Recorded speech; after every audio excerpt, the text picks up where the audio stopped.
आज भारत का ये पूरा नक्शा बना करके हम बात करेंगे जैव आरक्षित मंडल के विषय में, बायो रिजर्व स्फीयर के विषय में। तो हेडिंग डाल दीजिएगा, भारत के बायो रिजर्व स्फीयर जैव आरक्षित मंडल, भारत के जैव आरक्षित मंडल, जिन्हें कहेंगे बायोस्फीयर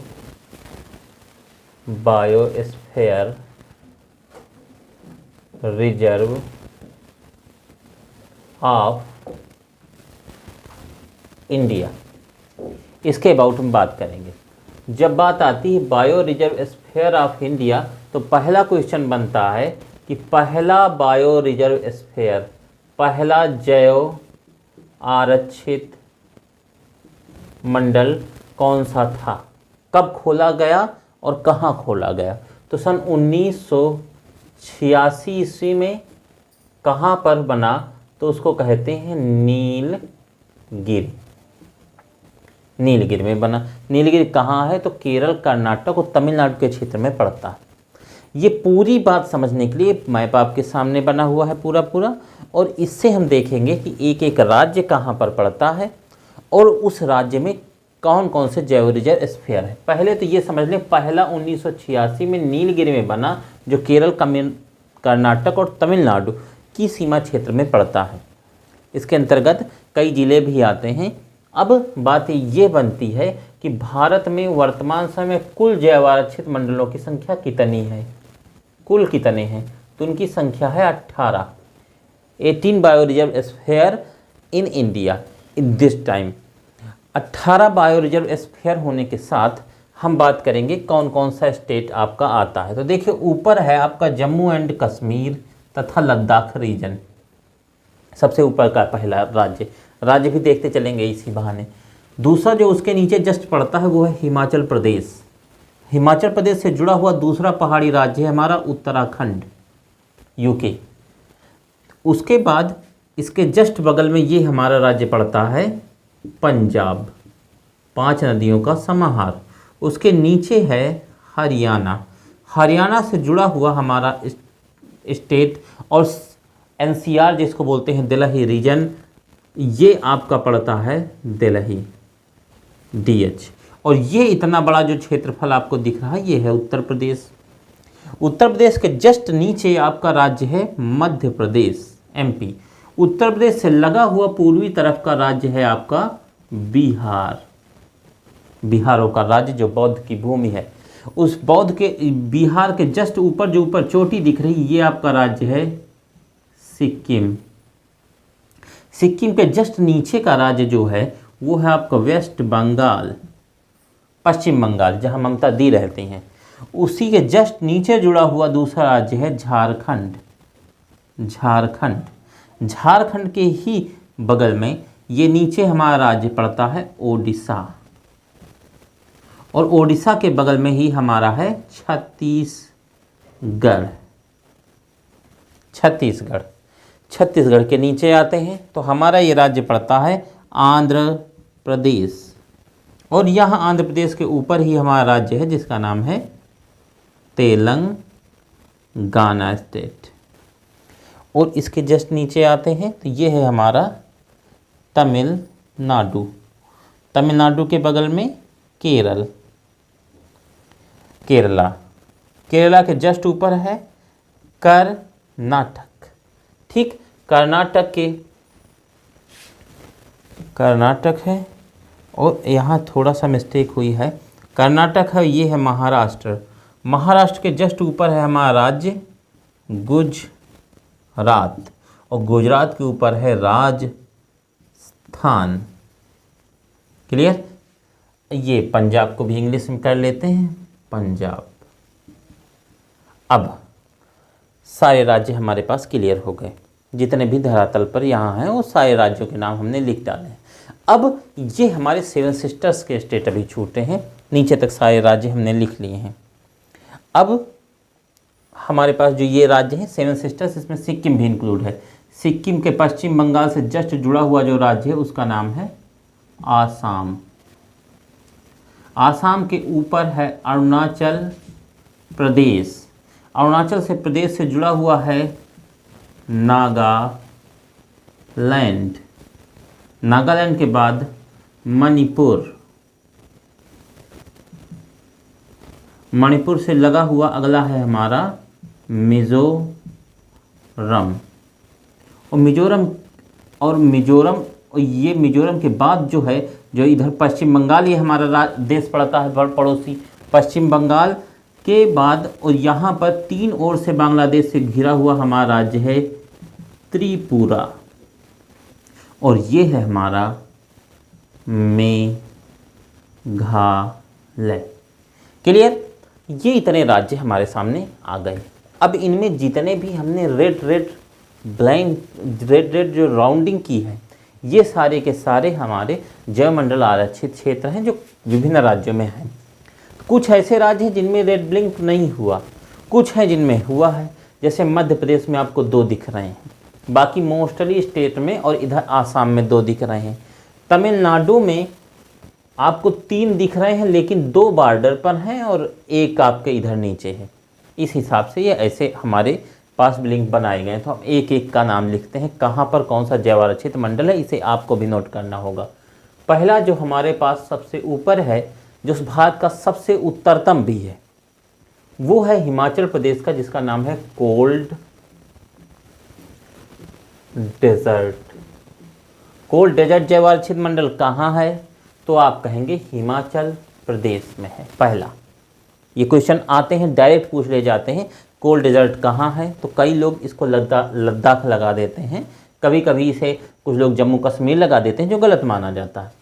उत्तराखंड में कौन सा है, तो उत्तराखंड में है नंदा देवी। नंदा देवी, अगर नंदा देवी जैव आरक्षित मंडल नहीं आता तो इसको ये भी पूछ लेते हैं कि फूलों की घाटी कहाँ है, तो इसका आंसर आप दे देते हैं उत्तराखंड में है। फूलों की घाटी कहाँ है, उत्तराखंड में है। उसके बाद देखिए सिक्किम भी यही है, ऊपर ही है, पहले ऊपर ऊपर का ही लिख लेते हैं। तो सिक्किम में आता है तो हम कहते हैं कंचनजंगा जैव आरक्षित क्षेत्र कहाँ है, तो आंसर होता है सिक्किम में है। अगर कंचनजंगा नहीं आता तो इसको ये भी लिख देते हैं खंजन डेजांग। ठीक, कहीं कहीं खंजन डेजोगा भी लिखा मिल जाता है, खंजन डेजांग भी इसी को कहते हैं। कंचनजंगा या खंजन डेजांग जैव आरक्षित मंडल कहाँ पर है, तो ये आपके सिक्किम में है।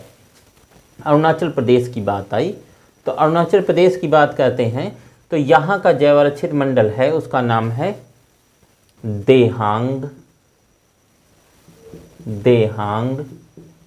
दिबांग।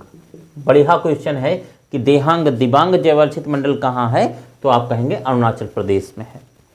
आसाम में 2 हैं आपके, एक है आपका मानस वन्यजीव अभयारण्य या मानस जैव आरक्षित मंडल कहाँ है, तो आपके आसाम में है। दूसरा है डिब्रू सैखोवा, खूब पूछा जाता है डिब्रू सैखोवा कहाँ है। कुल तो आपने 18 लिख लिए थे, कुल हटा देते हैं। डिब्रू सैखोवा जैव आरक्षित मंडल कहाँ है, आसाम में। नागालैंड, मणिपुर, मिजोरम और त्रिपुरा में कोई जैव आरक्षित मंडल नहीं है। ठीक, क्योंकि ये भी पूछ लेते हैं ऐसा कौन सा राज्य है जिसमें जैव आरक्षित मंडल नहीं पाया जाता। तो जिन राज्यों में नहीं पाया, जैसे उत्तर प्रदेश में नहीं पाया जाता, बिहार में कोई भी जैव आरक्षित मंडल नहीं है, पश्चिम बंगाल में एक है, उसका भी अभी जिक्र करेंगे। अब ये देखो त्रिपुरा के बाद ये मेघालय स्टेट है जहाँ एक है। मेघालय में कौन सा है, उसका नाम जानना जरूरी है। तो इसको बोलते हैं नोकरेक। नोक्रेक भी कहीं कहीं मिल जाता है, तो उससे भी कोई घबराने की बात नहीं। अगर बात क्लियर रहेगी तो आपको याद रहेगा, नो से स्टार्ट एक ही है मेघालय में। फिर इसके बाद वेस्ट बंगाल, पश्चिम बंगाल में कौन सा है, तो सुंदरवन का डेल्टा। सुंदरवन का डेल्टा कहाँ पर पाया जाता है, पश्चिम बंगाल में। सुंदरवन ही केवल आ जाए तो भी पश्चिम बंगाल में। उड़ीसा में कौन सा है, कई बार पूछा गया है उड़ीसा का। उड़ीसा में कौन सा जैव आरक्षित मंडल है, इसका नाम है सिमलीपाल। उड़ीसा या ओडिशा में पाया जाता है। छत्तीसगढ़ में कौन सा है? तो छत्तीसगढ़ मध्य प्रदेश के बॉर्डर पर बना हुआ है अचानक मार जैवाच्छिद मंडल। अचानक मार कहाँ है? तो छत्तीसगढ़ में है। अगर छत्तीसगढ़ नहीं आता, ड्यूल स्टेट में पूछता है, तो छत्तीसगढ़ और मध्य प्रदेश दोनों राज्य माने जाएंगे। फिर है मध्य प्रदेश में दो हैं, एक तो है पन्ना जैवाच्छिद मंडल। पन्ना सबसे अंत में बनाया गया जैवाच्छिद मंडल है। सबसे पहला हमने लिखा था नीलगिरी है, और सबसे आखिरी 18वां जैवाच्छिद मंडल है पन्ना, और दूसरा है पंचमढ़ी। अच्छा, अचानक मार को अगर पूछा जाए कहाँ पर है, तो ये है अमरकंटक श्रेणी में पाया जाता है। क्लियर? अब देखिए, मध्य प्रदेश भी आपका क्लियर हो गया, ये आपका उड़ीसा भी हो गया, छत्तीसगढ़ भी क्लियर है, तेलंगाना में कोई है नहीं। अब नीचे आते हैं आंध्र प्रदेश में। आंध्र प्रदेश में एक ही है जिसका नाम है, याद रखना, पूछा जाता है शेषाचलम जैवाच्छिद मंडल। और इधर एक ऊपर छूट रहा है गुजरात का, जिसको कहते हैं कच्छ का रण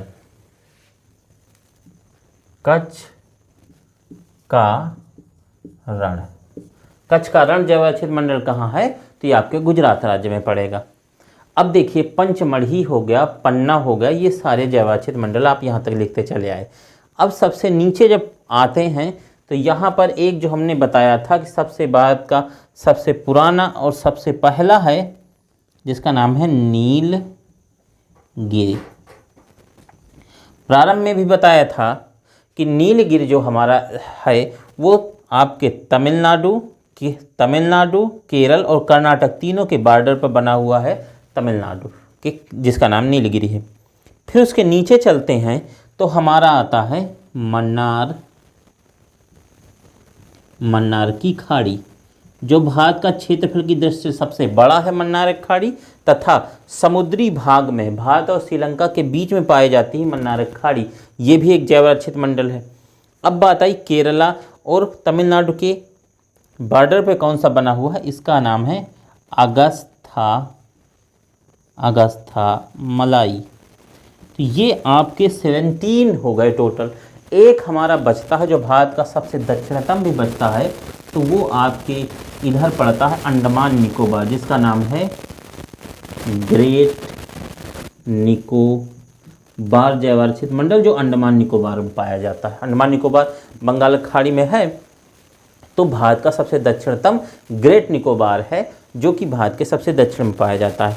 तो सबसे दक्षिणतम ग्रेट निकोबार है, सबसे उत्तरतम कोई कहे तो कोल्ड डेजर्ट है, जो आपके हिमाचल प्रदेश में पाया जाता है। सबसे छोटा आपका डिब्रू सैखोवा है, सबसे बड़ा आपका मन्नार की खाड़ी है, सबसे दक्षिणतम आपका ग्रेट निकोबार है, और सबसे उत्तरतम आपका कोल्ड डेजर्ट है। ठीक, ये क्वेश्चन आपको महत्वपूर्ण है जो याद रखने हैं।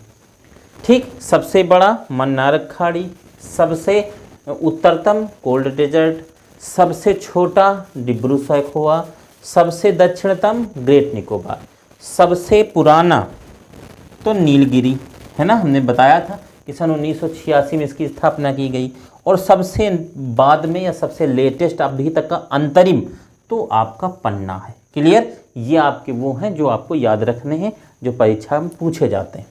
तो पुनः हम देख लेते हैं। पन्ना सबसे नया या सबसे अंतरिम है, सबसे पुराना सबसे पहला नीलगिरी है, क्षेत्रफल में सबसे बड़ा मन्नार की खाड़ी है, सबसे दक्षिणतम ग्रेट निकोबार है, सबसे छोटा डिब्रू सैखोवा है, सबसे उत्तरी भाग में स्थित कोल्ड डेजर्ट है। ये कुछ क्वेश्चंस हैं जो आपको याद रखने हैं। क्लियर? हाँ, 3 राज्यों को नीलगिरी छोड़ता है, केरल, कर्नाटक, तमिलनाडु को। तो ये बात आपने पूरी समझ ली। ये हमारे पास जैवाच्छिद मंडल के क्वेश्चन रहे। अगर कुल कभी भी एग्जाम में पूछा जाए तो 18 याद रखना, 18 हैं टोटल। क्लियर? तो ये रही हमारी जैवाच्छिद मंडल की क्लास।